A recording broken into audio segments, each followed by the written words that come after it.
Welcome back. Kevin Gage, former Sheffield United player. Jon Newsome, the former Sheffield Wednesday player. James Gregg, Sheffield United supporter, joins us. Plenty to debate and discuss, including the Blades. Before we move on to Sheffield Wednesday, I'm sure we'll come back to Sheffield United again afterwards. James, you're at liberty to speak as a supporter rather than a journalist about Chris Wilder departing. So briefly at the top of this section, what's your reaction to events? Yeah, I mean, first of all, that's my job is a sports reporter and a broadcaster for various outlets. But, I'm a Sheffield United fan. I don't cover the Blades. I don't go to the press conferences. I don't sit in the press box. So absolutely. So, looking at it from a supporter's red and white tinted glasses point of view. All I would say on it is, look, the dust is kind of half settling a little bit. I don't think it will properly for a while. But having seen a few articles in the last couple of days, basically, if you're watching this at home, you may or may not have read these articles. But there's one that went out earlier on this week suggesting that actually, hey, this director of football thing, nonsense. Whoever comes in, they're going to have full control. Not a problem. Don't worry about it. And then another one the following day saying, we aren't going to sell any of our players. Sanderberg, don't worry about it. He'll be with us on the championship. Well, that's two things where there's no quotes attributed to anybody. So it's nobody's fault that that's actually come out in the press, and nobody can be held to account when inevitably those two things don't happen. And also, we've had two things promised to us by Prince Abdullah. One was that Chris would be our manager for the start of next season. And also that there be loan signings made in January, neither of which have happened. So as a supporter, I ask the question, why should you believe a word that comes from that board? Why should you believe anything that is being fed to us? Because so far, there's been two promises made and two promises broken. So if that's two more promises that have been made, I ain't that convinced that they're going to be standing in the summer. So I just want to ask that question. Just ask yourself that question. Why would Chris Wilder leave if everything was rosy and everything was as it wanted? Why would that be the case? Why would he not still be the manager if everything was fine? It's almost like this mock bewilderment from the board, Alan, and it's baffling. I think, in fairness, the proof will be in the pudding, won't it? I mean, words are all very easy. Briefings are standard from either side. We all come from a different perspective. I suppose, in fairness, I've got to say, I've known Chris Wilder for over 30 years. I'd like to call him a friend. And so, I am going to take his side, but I also have to be quite objective in the job that I do. And I feel he's a straightforward, honest fella, besides being an exceptional football manager. Whereas I think the new Sheffield United board have got a lot of proving to do. And I hope that they do that and prove a few of us wrong in the process. Kevin, before we move on to the Blades, the Owls rather, and talk to Jon Newsome, you just wouldn't believe that there's an FA Cup quarter-final coming up this weekend. I know, it's kind of forgotten all about, isn't it? And it's a shame we're tackling it in such strange circumstances. It's also a shame that we're playing Chelsea, who happen to be on an amazing run. I think they've let 2 goals in 13 games and they're unbeaten since the new coach came in. So, yeah, much as we'd like to dream of cup glory, I have to be honest, Blades fans, it's not going to happen. We'll go there and we'll huff and we'll puff, but I just think Chelsea have got far too much ability. They're on the crest of a wave.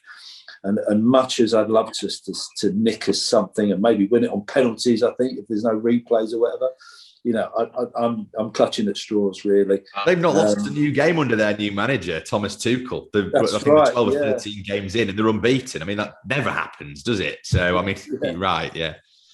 So, what will be will be. Let's just let's fulfil the fixture. And I said it a few weeks ago on Twitter, the rest of this season, I'd just like to enjoy it. I'd just like to sit back. There's no pressure. There's no worries about going down because that's already happening. Just sit back and enjoy it. And then a week later, Chris leaves and everybody's in the doldrums again. And I certainly didn't enjoy the 5-0 thumping at Leicester. So I'm just saying nothing anymore. I don't know what's going to happen or what to believe. Kev, let's just clear up something about that 5-0 at Leicester, because I heard people conveniently talking about the players downing tools. I don't think any of that was the case. Now, you and John, you know better than James and I. You've been players in dressing rooms. John, tell me your take on that performance at Leicester and the 5-0. I think Billy Sharp put it in a nutshell. You know, he was disappointed. I think there is an edge taken off. I do find it difficult when I always remember when I was at Norwich City and Martin O'Neill left and went to Leicester, all clubs, and we played Leicester the following day, and it does affect the players. It affects the dressing room.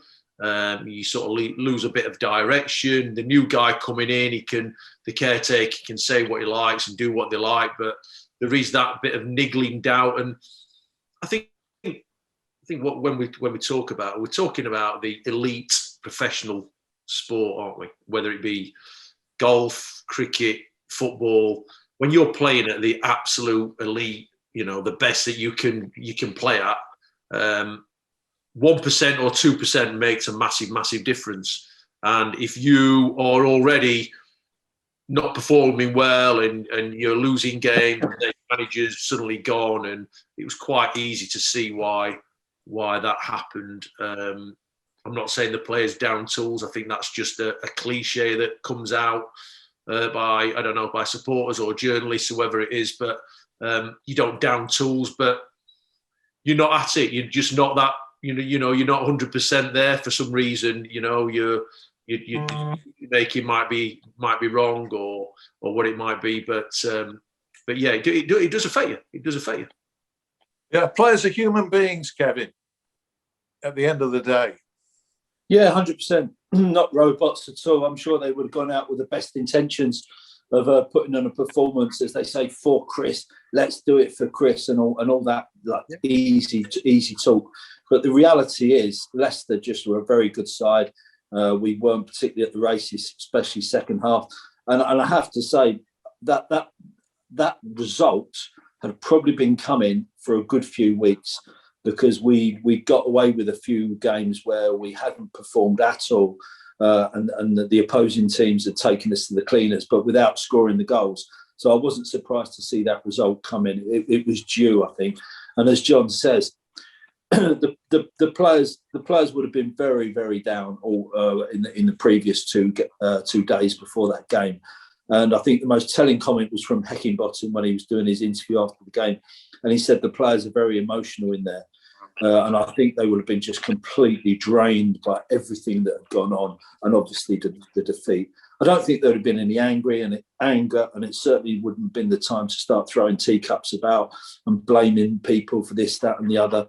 But just the whole emotion of the situation would have got to them.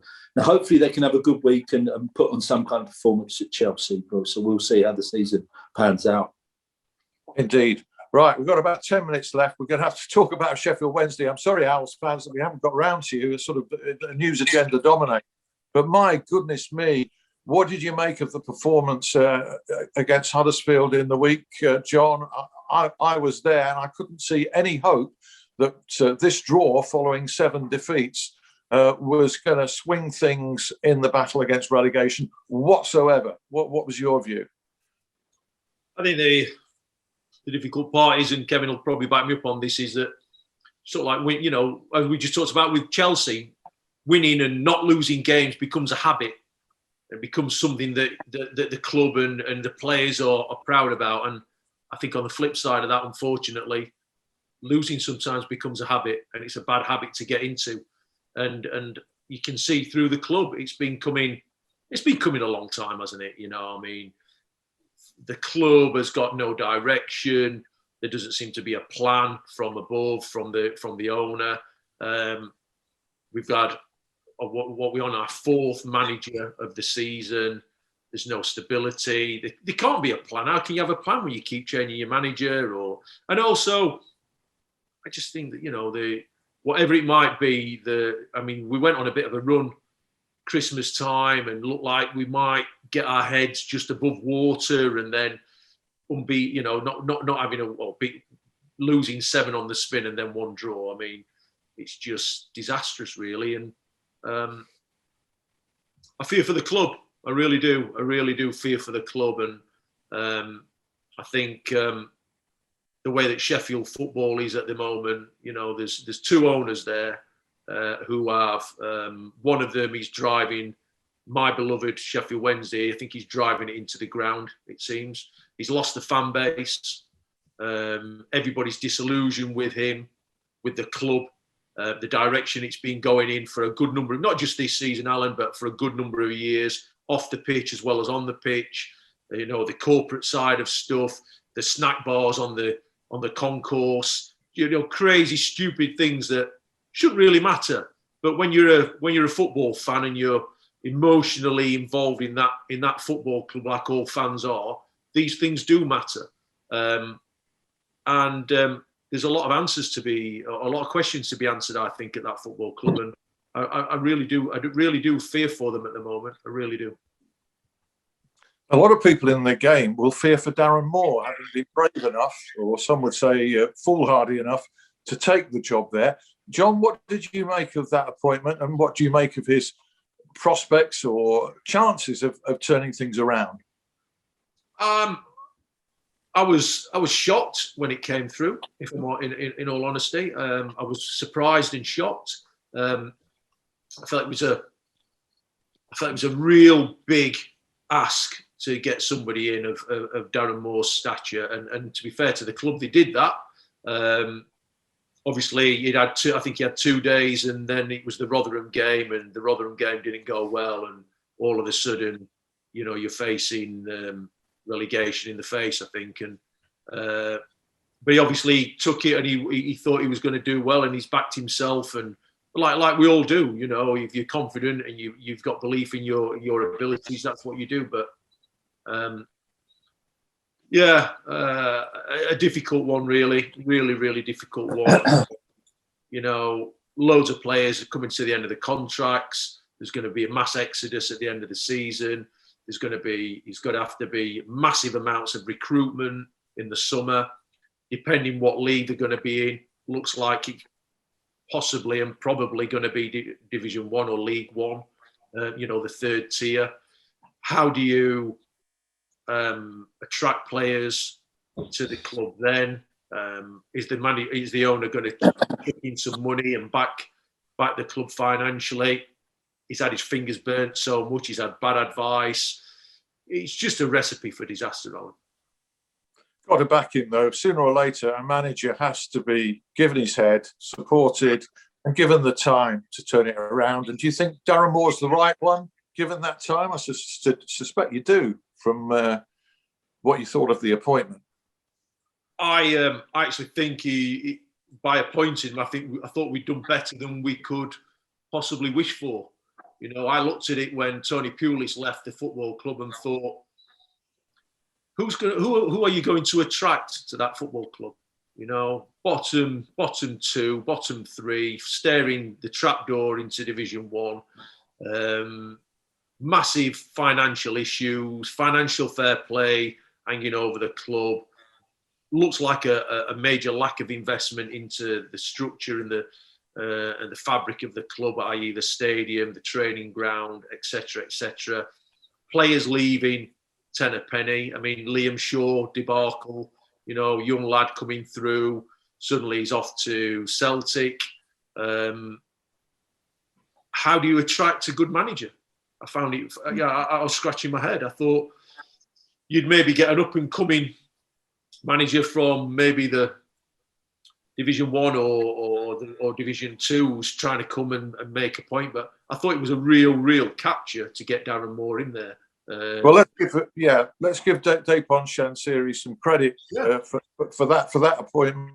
Absolutely. And let's hope that the conditions are right, John, for this manager to succeed at Sheffield Wednesday. That's the challenge for the chairman of the club going forward. We've got about 6 or 7 minutes left. I'm going to come to Kevin Gage after James Gregg's roundup for any thoughts on who can possibly replace Chris Wilder, if there is somebody out there, apart from Pep Guardiola, of course, or James Gregg. Over to you, mate. Gagey, that's going to be a hard bit, so I'll keep it nice and short so it puts you right on the spot. All right. Rugby league fans, Sheffield Eagles have got their first Challenge Cup game in over a year. It takes place tomorrow night against the big spending York Knights. 21 players named in the squad, so that looks good for the Sheffield Eagles. Sharks have a week off, 6th in the standings, looking for that playoff berth in the BBL. And look, a bit of positivity from Sheffield sporting circles, because we've got Matt Fitzpatrick from Hallamshire Golf Club, 5th, 11th, 10th and 9th in his last 4 starts on the PGA Tour. He's 16th in the world rankings. He's earning a boatload of cash. He's flying the flag for Sheffield. It's brilliant. And also, as well, his younger brother, Alex, he's going to be making his PGA Tour debut in a few weeks' time. He won the Valspar Collegiate event comfortably. He hit every green in regulation. So 18 greens out of 18, bogey-free in the final round. He won by 3, and it gets him into the Valspar Championship, which is a big PGA Tour event, no less. So I just wonder if Matt actually might just enter himself into that week's PGA Tour event, so we could have like a bit of a double in there. So a bit of positive sporting stuff to report there, Alan. Right, and all eyes on the football weekend. Thanks, James. Barnsley versus Sheffield Wednesday. Barnsley absolutely bombing along. There couldn't be two polar opposites in terms of form. Sheffield United, of course, at Chelsea in the FA Cup quarter-final. I've just given you a few extra seconds there, Gagey. Yeah, cheers, James. I was hoping for about 5 minutes to think of someone there. Sorry, mate. I have to say, it's actually cheered me up coming on this, Alan, because having listened to John and all the problems Wednesday have got, I don't think we're in too bad a position over at Sheffield United. Right. Okay, it's all relative, as they say. Thoughts on replacement? Kevin, Paul Heckingbottom, good guy, could be considered if things go well. Or do you think it needs? These are huge boots to fill, aren't they? And somebody needs to be quite thick-skinned as well and have major stature in the game, I would have thought. Yeah, I think you're exactly right. No disrespect to Heckingbottom, but I think we need somebody, as exactly your words, as high stature in the game, maybe has achieved a little bit. I don't think it's a job for an up-and-coming manager, so to speak.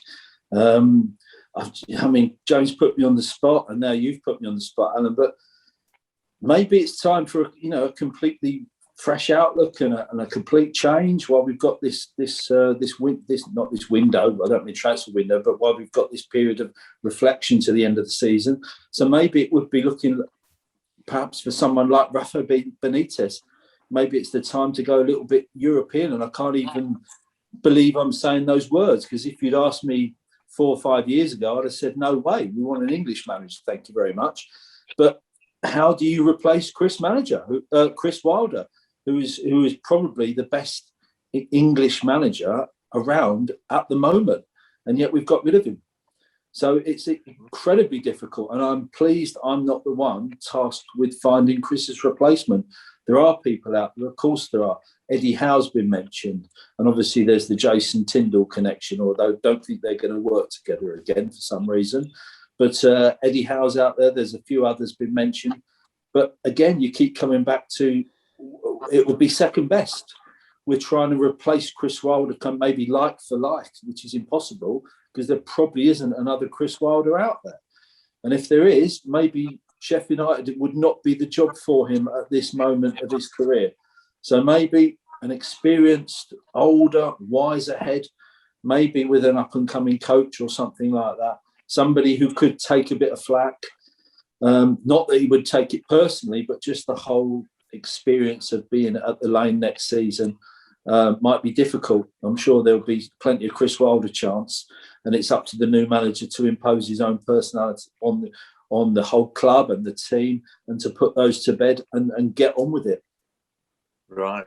We're going to get on with it now. We've had a great talking shop for an hour.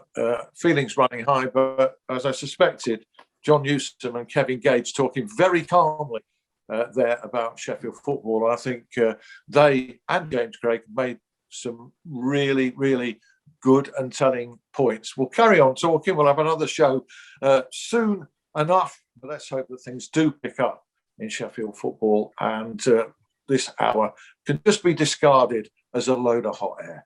Thank you, Gagey. Thank you to Jon Newsome and to James Gregg, and to you for watching. See you soon now. Bye-bye. Bye.